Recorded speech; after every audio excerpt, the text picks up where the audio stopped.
Assalamualaikum warahmatullahi wabarakatuh. Perkenalkan, nama saya Tria Dwi Lestari dengan NIM 21102005002 dari Prodi Pendidikan Bahasa Inggris. Video ini kami buat untuk memenuhi tugas mata kuliah Studi Keislaman dengan dosen pengampu Bapak Mufti Ali MPDI. Kami dari kelompok 2 yang beranggotakan saya sendiri, Tria Dwi Lestari, dengan dua rekan saya, Clarissa Ardiana dan Rihan Rahmatullah. Di sini kami akan menjelaskan tentang studi agama. Baiklah, untuk yang pertama saya akan menjelaskan pengertian agama dan studi agama serta ruang lingkup agama.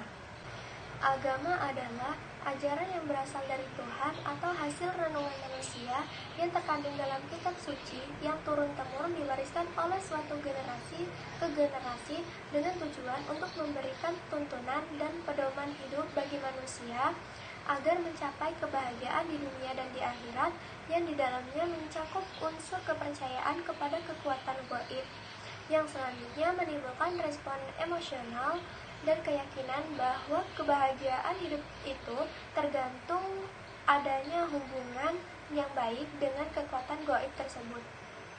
Agama berasal dari bahasa Sanskerta yang terdiri dari kata a yang artinya tidak dan gama yang artinya kacau. Jadi, agama adalah peraturan yang menghindarkan manusia dari kekacauan serta mengantar mereka hidup dalam keteraturan dan ketertiban. Dalam bahasa Bali, agama adalah aturan yang mengatur hubungan manusia dengan Tuhan. Dari kata igama yang artinya hubungan manusia dengan Tuhan atau dewa, dari kata ugama yang artinya hubungan manusia dengan sesamanya. Bahasa Arab adalah din yang artinya menggambarkan hubungan antara dua pihak yang satu lebih tinggi kedudukannya dari yang lain. Menurut Harun Nasution, agama adalah yang pertama, pengakuan terhadap adanya hubungan manusia. Yang kedua, pengakuan terhadap adanya kekuatan gaib yang menguasai manusia.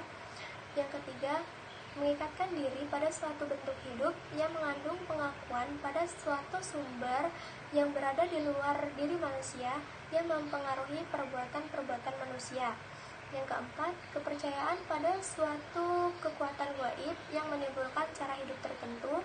Yang kelima, suatu sistem tingkah laku yang berasal dari kekuatan gaib. Yang keenam, pengakuan terhadap adanya kewajiban-kewajiban yang diyakini bersumber pada suatu kekuatan gaib. Yang ketujuh, pemujaan pada sumber kekuatan gaib yang timbul dari perasaan lemah dan takut terhadap kekuatan misterius yang terdapat di alam sekitar manusia. Yang kedelapan, ajaran yang diwahyukan Tuhan kepada manusia melalui seorang rasul. Untuk selanjutnya, yaitu pengertian dari studi agama. Studi agama adalah suatu kajian sistematis dan metodologis terhadap agama-agama yang ada sebagai kajian yang terbuka dan netral. Studi agama mengkaji baik dari segi asal-usul keberadaannya sebagai suatu sistem keyakinan dan kepercayaan dalam konteks hubungan antar agama. Dari segi kebahasaan, studi agama berasal dari bahasa Arab Dirosah Islamiyah. Dalam kajian Islam di Barat disebut Islamic Studies. Secara harfiah adalah kajian tentang hal-hal yang berkaitan dengan keislaman, sedangkan dari segi istilah, studi agama adalah kajian secara sistematis dan terpadu untuk mengetahui, memakai, dan menganalisis secara mendalam hal-hal yang berkaitan dengan agama Islam, pokok-pokok ajaran Islam, sejarah Islam, maupun realitas pelaksanaannya dalam kehidupan. Selanjutnya, yaitu ruang lingkup agama. Dalam sebuah agama, terdapat beberapa ruang lingkup dan itu menjadi pedoman pokok bagi agama. Yang pertama, keyakinan atau kredial, yaitu keyakinan akan adanya sesuatu kekuatan supranatural yang diyakini mengatur dan mencipta alam. Yang kedua, yaitu peribadatan atau ritual, yaitu tingkah laku manusia dalam berhubungan dengan kekuatan supranatural tersebut sebagai konsekuensi atau pengakuan dan ketundukannya. Yang ketiga, sistem nilai yang mengatur hubungan manusia dengan manusia lainnya atau alam semesta yang dikaitkan dengan keyakinannya tersebut. Dalam sebuah agama juga terdapat beberapa unsur yang unsur itu menjadi pedoman pokok agama. Yang pertama, adanya keyakinan pada yang gaib. Yang kedua, adanya kitab suci sebagai pedoman. Yang ketiga, adanya rasul pembawanya. Yang keempat, adanya ajaran yang bisa dipatuhi. Dan yang kelima, adanya upacara ibadah yang standar. Demikian yang bisa saya sampaikan mengenai pengertian agama dan studi agama serta ruang lingkup agama. Untuk materi selanjutnya akan disampaikan oleh rekan saya, Clarissa Arfiana. Assalamualaikum warahmatullahi wabarakatuh. Perkenalkan, nama saya Clarissa Arfiana dari Prodi Pendidikan Bahasa Inggris dengan NIM 2110205015. Baik, saya di sini akan menyambung materi dari teman saya yang sebelumnya, yaitu Tria Dwi Lestari. Baiklah, di sini saya akan menyampaikan teori tentang asal-usul agama dan perkembangan studi agama. Yang pertama, yaitu teori asal-usul agama. Teori asal-usul agama adalah pernyataan atau pendapat yang terdiri dari asumsi-asumsi yang saling berkaitan terhadap sebuah cerita atau riwayat tentang bagaimana munculnya sebuah agama. Ada juga beberapa teori di dalam teori asal-usul agama. Yang pertama, yaitu teori wahyu Tuhan. Teori wahyu Tuhan, teori ini menjelaskan bahwa agama berasal dari Tuhan, yang dikembangkan oleh seseorang antropologi berkebangsaan Inggris yang bernama Andrew Lang. Yang kedua, teori jiwa. Teori ini dibawa oleh Edward Burnett Taylor atau A.B. Taylor. Ia adalah seorang antropolog asal Inggris. Dalam teorinya ini, dia menyatakan bahwa agama itu asal muasalnya berasal karena jiwa manusia menyadari adanya jiwa dari dua hal. Yang pertama, kematian, dan yang kedua, mimpi. Yang ketiga, teori kekuatan luar biasa. Manusia adalah makhluk hidup yang kekuatan yang dimilikinya hanyalah terbatas. Maka, munculnya keyakinan adanya teori kekuatan luar biasa. Teori ini dikembangkan oleh R.R. Marett dalam bukunya yang berjudul The Threshold of Religion atau Ambang Batas Agama. Yang keempat, teori batas akal. Pada teori ini dikembangkan oleh James George Fraser, seorang antropolog sosial asal Skotlandia. Dia mengungkapkan bahwa manusia menggunakan akalnya untuk memecahkan masalah-masalahnya, kemudian, namun pada akhirnya juga menyadari bahwa akal tersebut memiliki batas. Yang kelima, teori krisis dalam hidup. Teori krisis dalam hidup, manusia adalah makhluk hidup yang sangat lemah. Ada saatnya mengalami keterpurukan, dan di saat itulah dia berharap ada yang dapat membantunya. Teori ini dikembangkan oleh Crowley dalam bukunya yang berjudul Tree of Life atau Pohon Kehidupan. Yang keenam, teori sentimen kemasyarakatan. Teori ini dikemukakan oleh seseorang sosiolog Perancis terkenal, Émile Durkheim. Ia menyatakan bahwa teori ini adalah bantahan Durkheim terhadap teori yang sebelumnya, yaitu teori jiwa yang dikemukakan oleh Taylor. Ia mengatakan manusia sebelum adanya agama, manusia tidak mengenal apa itu jiwa. Ia beranggapan bahwa agama adalah mulanya terbentuk karena adanya emosi keagamaan, emosi yang dipengaruhi oleh sentimen kemasyarakatan, sebuah kumpulan perasaan dari rasa terkait, masa bakti, rasa cinta, dan lain sebagainya. Materi yang kedua yaitu tentang perkembangan studi agama. Perkembangan studi agama sebagai titik awal perkembangan ilmu ini dapat dirujuk pada persyaratan yang disampaikan oleh F. Max Muller.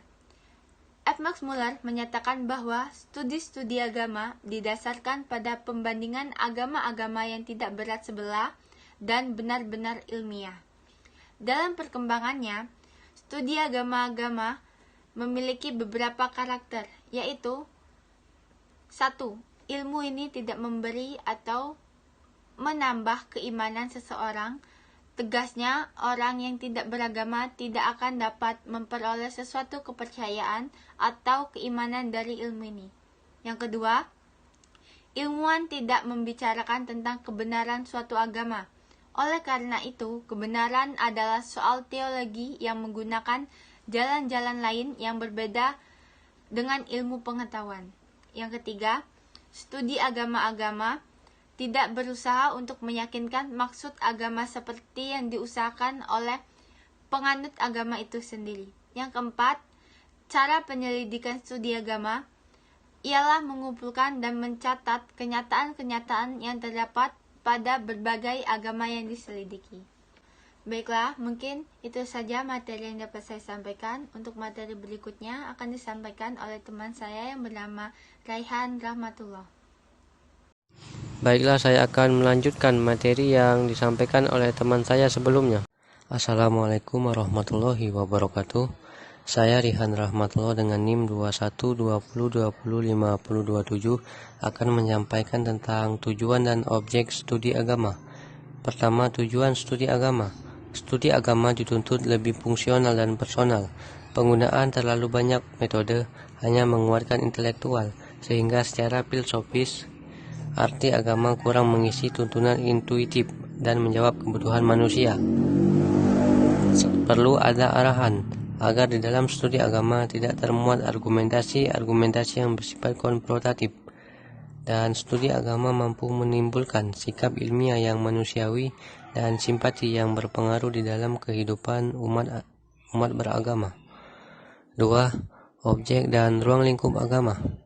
Menurut Mukti Ali, kajian studi agama dapat dipelajari melalui 3 bagian, yaitu sejarah agama, filsafat agama, dan perbandingan agama. Pertama, ruang lingkup pembahasan dan kajian sejarah adalah berusaha untuk mempelajari dan menelaah serta mengumpulkan fakta-fakta asasi dan daripada agama. Karena itu, sejarah agama dalam kajiannya menitik beratkan pada penilaian data sejarah berdasarkan ukuran-ukuran ilmiah yang lazim. Tujuannya adalah untuk mendapatkan gambaran yang jelas dari agama tersebut, sehingga konsep-konsep tentang pengalaman keagamaan orang atau sekelompok masyarakat dapat dihargai dan dipahami. Objek pembahasan sejarah adalah pembahasan terhadap kitab suci masing-masing agama, sebab dengan kajian seperti ini akan terungkap konsepsi keagamaan berdasarkan kitab suci agama tersebut. Kedua, objek pembahasan studi perbandingan agama adalah berusaha memahami semua aspek yang dikumpulkan sejarah agama, kemudian menghubungkannya dan membandingkannya antara satu agama dengan agama yang lain, guna mencapai dan menentukan struktur yang paling mendasar dan pengalaman dan konsepsi-konsepsi agama dengan memfokuskan analisa pada aspek persamaan dan perbedaan agama-agama tersebut. Sebagaimana dinyatakan oleh Joachim White bahwa objek perbandingan agama adalah pengalaman agama. Dengan kata lain, objek kajian studi ilmu perbandingan agama adalah untuk membandingkan tujuan dan metodos atau cara serta konsep untuk mencapai tujuan agama tersebut. Ketiga, istilah filsafat dan agama mengandung pengertian yang dipahami secara berlawanan oleh banyak orang. Filsafat adalah cara kerjanya bertolak dari akal, sedangkan agama bertolak dari wahyu. Oleh sebab itu, banyak kaitan yang berpikir, sementara agama banyak terkait dengan pengalaman. Filsafat membahas sesuatu dalam rangka melihat kebenaran yang diukur. Apakah sesuatu itu logis atau bukan? Agama tidak selalu mengukur kebenaran dari segi logisnya, karena agama kadang-kadang tidak terlalu memperhatikan aspek logisnya. Kesimpulan atau penutup. Studi agama dapat dimaknai sebagai pengkajian atau penyelidikan dan penelitian terhadap agama atau agama-agama dengan berbagai pendekatan keilmuan, sebagaimana telah dikembangkan dalam ilmu agama atau ilmu perbandingan agama. Dalam sebuah studi tentunya tidak akan terlepas dari metodologi yang akan digunakan, sebab metodologi adalah kombinasi sistematik dan proses-proses kognitif dengan menggunakan teknik-teknik khusus. Sebagaimana telah diuraikan dalam tulisan ini, paling tidak terdapat 7 metodologi studi agama yang selama ini digunakan oleh ahli agama, yaitu teologis, antropologis, sosiologis, filosofis, histori, kebudayaan, dan psikologi. Mungkin sekian presentasi dari kelompok kami yang menyampaikan tentang studi agama-agama. Apabila ada kesalahan atau kekurangan yang kami lakukan dalam menyampaikan materi ini, kami memohon maaf dan semoga apa yang kami sampaikan pada presentasi kali ini dapat bermanfaat bagi kita semua. Akhir kata kami akhiri. Wassalamualaikum warahmatullahi wabarakatuh.